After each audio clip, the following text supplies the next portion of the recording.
This is Radio Now 95.3 FM. Come for the news, stay for informed conversations.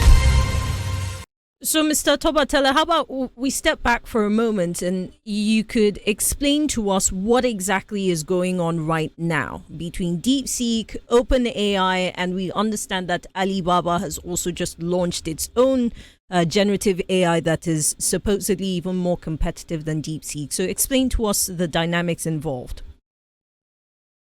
Well, some time ago, I think it was in November 2022, OpenAI came out with this thing called ChatGPT, which allowed the general public to ask a mobile app or a desktop app questions and it get answers back. And the revolutionary part about that was that you could talk to it in plain English. Nobody really asked the question then, well, that where did ChatGPT get its information from? It was assumed that it had been trained on some information from somewhere. It was only months later that we started seeing lawsuits that people said, my copyrighted information has been taken and nobody compensated me for it.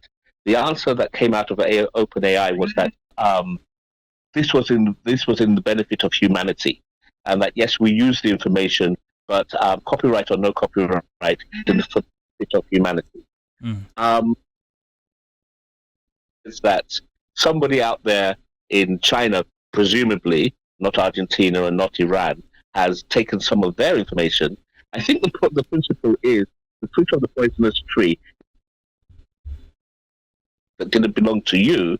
It's very difficult for you to go to court and say somebody's stolen it from me and they should be prosecuted.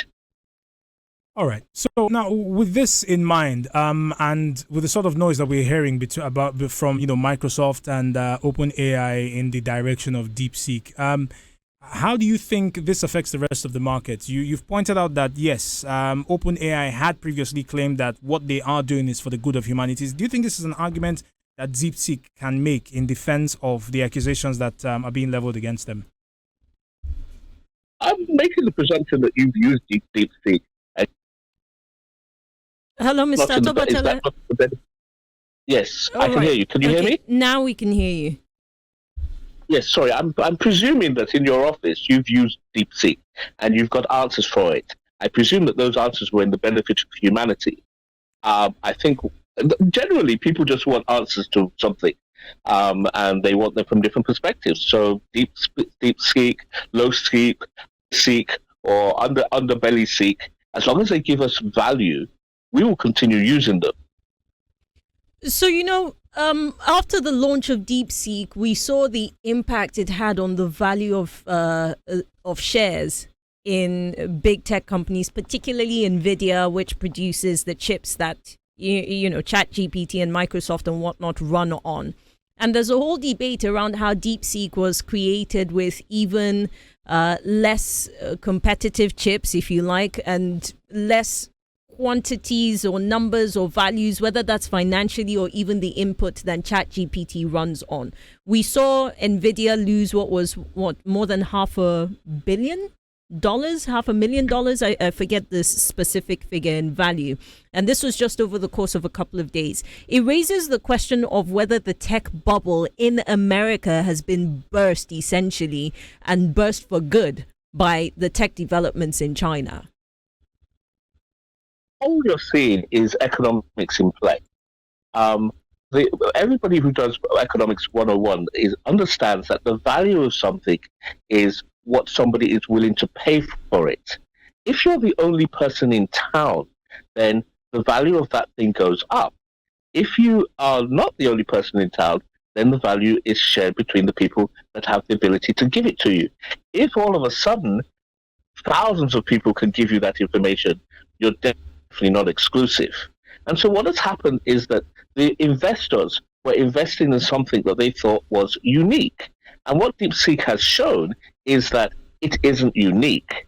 And so therefore, ordinary economics kicked in straight away, and the value of that unique product goes down.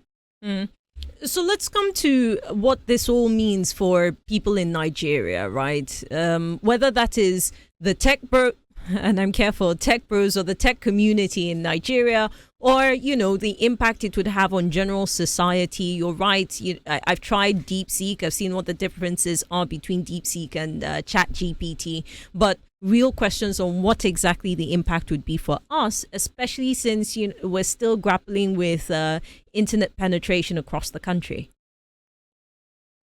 I think the question of what happens to Nigerians or how Nigerians can perceive this is the biggest question of all. What DeepSeek did within a few days was change global mindsets. It basically said, if something has value, people will use it. It doesn't matter if it was created in a garage in Ajigule or a loft in Azerbaijan. If people perceive this thing to have value, they will use it. So there is nothing stopping any Nigerian creating something that has value worldwide. As an aside, there's a company called Move. They've recently, I think it was 2 days ago, took over a Brazilian company. Move is a Nigerian company that finances taxis. It now operates on 5 continents and has an annual revenue of over $250 million, a purely Nigerian company. Basically, we need to understand that we have no limitations, and we're not sitting in some backwater. Technology allows us to reach the whole world. The question is, what value do we have to give the world? If we can perceive value, or rather, if we can create value, and people can perceive that that is value, they will buy. Well, it's definitely a new frontier, and I do hope to see any number of Nigerian companies, especially indigenous Nigerian companies, take advantage of this new frontier. Mr. Atobatele, thank you very much for your time and expertise on the conversation. Ade Atobatele is a tech expert and the CEO of a tech company. We thank you very much for joining us on the conversation this morning. Ade Atobatele joined us to speak on the OpenAI versus DeepSeek debate, which has recently seen a drop in the value of shareholders on OpenAI. This is Radio Now 95.3 FM. Come for the news, stay for informed conversations.